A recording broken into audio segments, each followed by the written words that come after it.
Hello friends, stock अब तक में आपका स्वागत है। आज मैं आपके सामने रिलायंस इंडस्ट्री की बात लेके आया हूँ। यहाँ पे मोतीलाल ओसवाल ने खरीदने की सलाह दी है। मौजूदा प्राइस है 55% तक ऊपर जाने की संभावना एक्सपेक्टेड की है। हम आगे जाके यहाँ पे देखने वाले हैं क्यों इतनी 55% अप के चांसेस है, ऐसा बोला है। देखो, किसी ने भी बोला ऐसा नहीं। हम यहाँ पे क्या करेंगे, पहले मोतीलाल ओसवाल क्या बोल रहे हैं, कौन कौन से पॉजिटिव पॉइंट यहाँ पे देखे, इस हिसाब से 55% उछाल आ सकता है ऐसा मान सकते हैं, तो भी पहले देखेंगे उसके हिसाब से, और आगे थोड़े फंडामेंटल भी देखेंगे, और बाद में जो भी डिसीजन लेना हो तो आपको ही लेना है, आपको इन्वेस्टमेंट करना है। हमारा काम है इन्फॉर्मेटिव इन्फॉर्मेशन आपके तक पहुंचाने का, और जो भी उसमें से लगे आपको इन्वेस्टमेंट में हेल्प हमारे तरफ से जो भी हो सकती है हम करने का, इन्वेस्टमेंट को आपको ही करना है। तो सोच समझ के इन्वेस्टमेंट करना है, हमारी कोई बाय साइड रिकमेंडेशन नहीं। मोतीलाल ओसवाल ने इस स्टॉक की प्राइस, टारगेट प्राइस 1930 रुपीज दी है, और स्टॉक यहां से 55% तक ऊपर जा सकता है। यहाँ पे बात करें तो रिलायंस इंडस्ट्री लिमिटेड की क्यों यहाँ पे बाइंग रेटिंग दी है, अभी देखे तो मंडे के दिन 1215 अप्रोक्स चल रहा है। 1930 रुपीज टारगेट प्राइस दिए, यहाँ से 55% संभावित बढ़ने की पूरी क्षमता है। यहाँ पे थोड़ी बात की भाई क्या क्यों ऐसा लग रहा है कि आगे जाके बढ़ सकेगा, और जो भी है वो डिटेल आपके सामने रख रहे हैं। यहाँ पे देखे तो बोल रहे बताया है कि भाई लास्ट 10 ईयर में पहली बार ऐसा हुआ है कि शेयर ने नेगेटिव रिटर्न दिया है। पिछले कुछ साल से मैं आपके सामने वो आर्टिकल है वो सुना रहा हूं। सालों में रिलायंस इंडस्ट्री की शेयर व्यापक बाजार में सूचकांक की तुलना में कमजोर प्रदर्शन कर रहे हैं। कैलेंडर ईयर 24 ईयर की में कंपनी ने शेयर ने नेगेटिव रिटर्न दिया है, जो पिछले 10 साल में पहली बार हुआ है। इसके 10 या 10 ईयर में पहली बार नेगेटिव रिटर्न दिया है।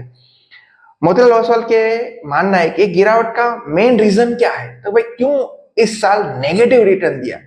अच्छी बड़ी कंपनी ग्रोथ भी कर रही है फिर भी नेगेटिव, तो यहाँ पे मुख्य कारण बताया है। पहला कारण ऐसा बताया कि भाई ग्रोथ जो रिलायंस रिटेल का ग्रोथ है वो मॉडरेट रहा, और दूसरी बात, फर्स्ट रीजन रिलायंस रिटेल का ग्रोथ मॉडरेट रहा, जो एक्सपेक्टेड था ऐसा नहीं रहा। तो साथ में दूसरा रीजन कमजोर रिफाइनिंग और पेट्रोकेमिकल के मार्जिन। और आप सबको मालूम है भाई जो भी पेट्रोकेमिकल प्रोडक्ट है अभी डॉलर्स के साथ खरीदारी करनी पड़ती है, और डॉलर की प्राइस ऊपर चल रही, तो वो सब में यहाँ पे मार्जिन में गिरावट आई है। बीते 6 महीने में मीन्स के लास्ट 6 मंथ में देखे तो यहाँ पे हिस्ट्री बता रहे कि 17% जितनी गिरावट के बाद भी ब्रोकर का मानना है कि अब जो गिरना था वो गिर चुका है, मीन्स के अभी गिरावट खत्म हो। उस हिसाब से ब्रोकर बोल रहे हैं अभी जो रिस्क रिवॉर्ड रेशियो होना चाहिए वो अभी ये प्रॉपर हो गया है, मीन्स के अभी खरीदारी कर सकते हैं, ऐसा ब्रोकर का मानना है। हमारा कोई बाय सेल रिकमेंडेशन नहीं, हमारा काम है आपके सामने वो इन्फॉर्मेशन प्रोवाइड करना और आपको इन्वेस्टमेंट में हेल्प हो सके वो सब इन्फॉर्मेशन और डेटा आपके सामने लाके रखने का। ब्रोकर ने एक रिपोर्ट में भी बताया है कि शेयर की मौजूदा वैल्यूएशन इसके केस में आधारित है। रिलायंस जियो का मूल्यांकन भारतीय एयरटेल की वर्तमान वैल्यू के मुकाबले में 10% से कम है। सो फ्यूचर में जो आर जियो लिस्ट होगा उसकी बात करें तो हमने अगले 3 इयर्स में core retail revenue earning before interest dividend tax में जो बात करें सिंगल डिजिट की ग्रोथ की उम्मीद बताई है, और ऑयल टू केमिकल में होने वाली कमाई में कोई सुधार दिख नहीं रहा, ऐसा सब कुछ यहाँ पे दिखा है। अब आगे ईयर में क्या होने वाले संभावना क्या है, सॉरी एक्सपेक्टेशन क्या है, और मोतीलाल ओसवाल ने अपने हिसाब से बताई। मोतीलाल ओसवाल ना ऐसा मानना है कि ये सब पॉइंट यहाँ पे देखिए तो कैपिटल एक्सपेंडिचर की तीव्रता में कमी आई है, मीन्स के फ्यूचर में कम करेगी ऐसा मानना है। तो इस हिसाब से अभी एक भले फ्यूचर में ग्रोथ अभी से हो गया तो अभी कैपिटल एक्सपेंडिचर इतना किया तो अब फ्यूचर में करना नहीं पड़ेगा ऐसा मानना है। फाइनेंशियल 24-27 की दौरान 90,000 करोड़ की संभावित फ्री कैश फ्लो रहेगी ऐसा मानना है, और बैलेंस शीट में भी बढ़िया सुधार आएगा ऐसा भी मानना है। मुख्य प्रमुख कारण इसके मेन रीजन क्या है, तो फाइनेंशियल 25 के अंत में न्यू एनर्जी सेगमेंट के शुरुआत होगी, तो इस हिसाब से भी बिजनेस बढ़ेगा। करंट 25 में दूसरी छमाही में मीन्स के हाफ 6 में, जो हाफ 6 की बात करें 25 के, उसमें रिलायंस जियो की संभावित लिस्टिंग हो सकती है, तो इस हिसाब से भी फायदा हो गया, ऐसा मानना है। और फाइनेंशियल 26 तक रिलायंस रिटेल की ग्रोथ में भी सुधार आएगा। देखो तीनों पॉइंट हमारे सामने रख दिए कि भाई ये रीजन है, इस हिसाब से कंपनी आगे बढ़ सकती। और ये जो बात मैं आपको बोल रहा हूँ सीएनबीसी में जो भी न्यूज है उसके सामने उस हिसाब से रखिए, उसमें ये भी एनालिस्ट किए हैं 38% जो एनालिस्ट है उसमें से 34 ने खरीदने की सलाह दी है, और जबकि 1% ने होल्ड करने को और 3 ने बेचने की राइट दी है। तो वैसे देखिए तो मेजोरिटी क्या बोल रहे हैं, भाई खरीदो खरीदो खरीदो। ऐसा मैं नहीं बोल रहा हूँ, ब्रोकर बोल रहे हैं। और किसी की भी बात सुनना नहीं, सोच समझ के इन्वेस्टमेंट करना है, फंडामेंटल देख के इन्वेस्टमेंट करना चाहिए, ऐसा मेरा मानना है। हमारा काम आपके सामने इन्फॉर्मेशन 100% क्लियर होगी वो प्रोवाइड करना है। और यहाँ से 1950 का टारगेट प्राइस दिया है, मींस कि यहाँ से 55% तक प्राइस जंप हो सकती है। जैसे मंडे को देखे तो टॉप 2.03% जितना गिरा था और 1220 रुपीज पर ट्रेड हो रहा था।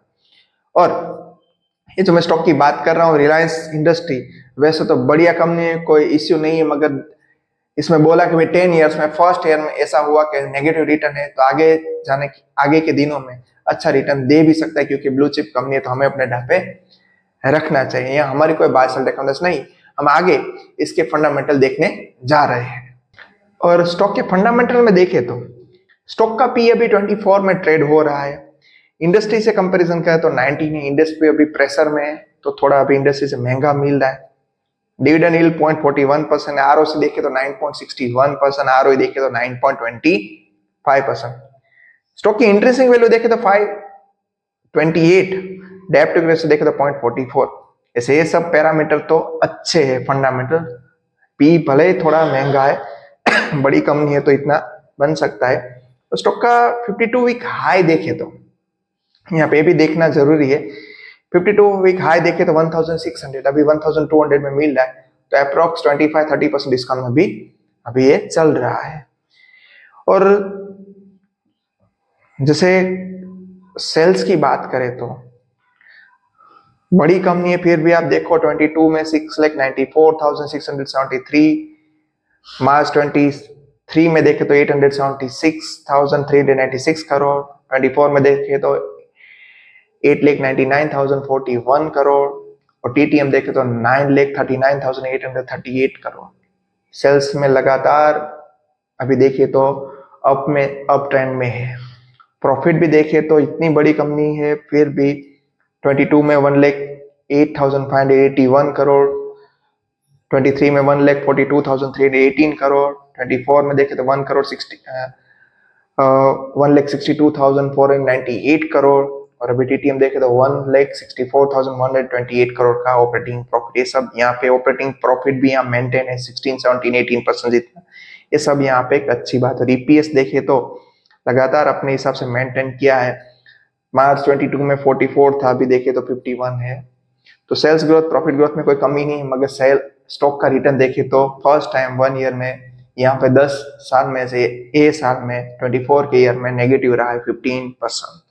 तो यहाँ पे वैसे अच्छी बात है इन्वेस्टर के लिए कि भाई यहाँ पे एक्यूमुलेट कर सकते हो। सेलिंग पैटर्न में देखे तो भाई क्या है, ये पहले देखना है, एवरी टाइम ये देखना है, इसीलिए तो आपके सामने रखते, ऐसे नहीं यहाँ पे कोई भी चीज आपके सामने रख दी है। प्रमोटर देखे तो यह स्टेबल 15.24 थे, अभी दिसंबर में 50.13 है, तो कोई लंबा डिफरेंस देखने को नहीं मिला।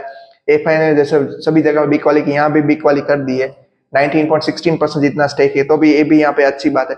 डीआई ने खरीदा है 19.02% है डीआई के पास, और पब्लिक के पास 11.52%, पब्लिक ने थोड़ा खरीदा है। तो ऐसे देखे तो स्टॉक के फंडामेंटल भी अच्छे हैं, ऐसी कोई स्टॉक में बुराई दिख रही नहीं। डेब्ट टू इक्विटी रेशियो भी हमने यहाँ पे बताया, और पे रेशियो डेब्ट टू इक्विटी रेशियो सब यहाँ पे फेवर कर रहा है। इंडस्ट्री के मुकाबले में अभी इंडस्ट्री प्रेशर में, इसलिए थोड़ा महंगा लग रहा है।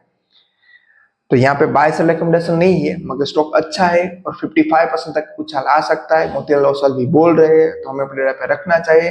यहाँ पे कोई बाय सेल रिकमेंडेशन नहीं, जो भी फंडामेंटल जो भी न्यूज थी, क्या रीजन था क्यों अभी बढ़ा नहीं और क्यों फ्यूचर में बढ़ सकता है, वो सब कुछ आपके सामने रखा है। Thank you. और ऐसे इंफॉर्मेटिव वीडियो के लिए हमारे चैनल को लाइक शेयर सब्सक्राइब करना मत भूलना।